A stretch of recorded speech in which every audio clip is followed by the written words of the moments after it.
Scanning చేసి మనకు పెడతారా కంప్లైంట్?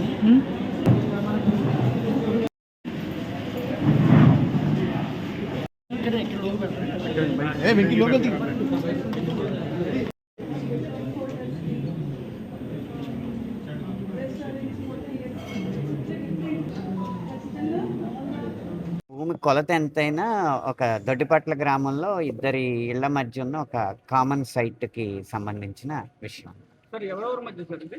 అది కోర్టులో ఉంది కాబట్టి బాధ్యతాయుతమైన పౌరుడిగా నేను పేర్లు చెప్తే కేసుని పక్కదోవ పట్టించినట్టు, కేసుని ప్రభావితం చేసినట్టు అవుతుంది.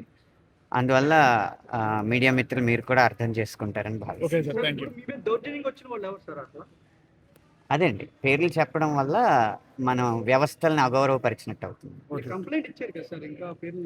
అది ఇలా కంప్లైంట్ అనేది రాతపూర్వకంగా అధికారికంగా వారికి ఇచ్చింది కాబట్టి అది బాధ్యతాయుతం ఇది అవుతుంది.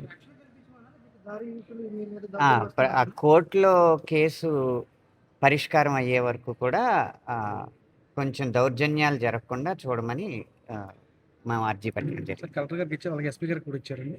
ఎస్పీ గారికి, కలెక్టర్ గారికి, జాయింట్ కలెక్టర్ గారికి, డిఆర్ఓ గారికి, అలాగే వస్తూ పంచాయతీకి కూడా ఇచ్చారు. అంటే ఏదైనా వ్యవస్థను గౌరవిస్తూ వ్యవస్థ మీద నమ్మకంతో మనం వెళుతూ ఉంటే కనుక ఆ వ్యవస్థలు మనకి ఎప్పుడు సహకరిస్తాయి. మీరు ఎటువంటి చర్యలు తీసుకొని కోరుకుంటున్నారు?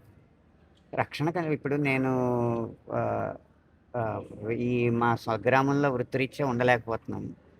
మా తల్లిదండ్రులు, మా తండ్రి గారికి 75 ఏళ్ళు, మా అమ్మగారికి 70 ఏళ్ళు. వాళ్ళ మీదకి ఎవరైనా మనుషులు దౌర్జన్యంగా వస్తే నేను వచ్చి కాపాడడం అనడానికి సమయం పడుతుంది కదా. ఈ సంఘటన జరిగినప్పుడు కూడా నేను అమెరికాలో ఉన్నాను, హుటాహుటిని రావడం జరిగింది. అందువల్ల వ్యవస్థని కాస్త వారికి వయోవృద్ధులు కాబట్టి వారికి రక్షణ కల్పించమని అర్జీ పెట్టారు. అవతల వ్యక్తులు మీ కుటుంబంపై దాడి చేశారా సార్? దాడి కాదు, ఆక్రమణ కోసం ప్రయత్నిస్తున్నారు. అది ఆ దాడికి దారి తీసేలోపే మేము మేల్కొని ఇలా కంప్లైంట్ ఇవ్వడం జరిగింది.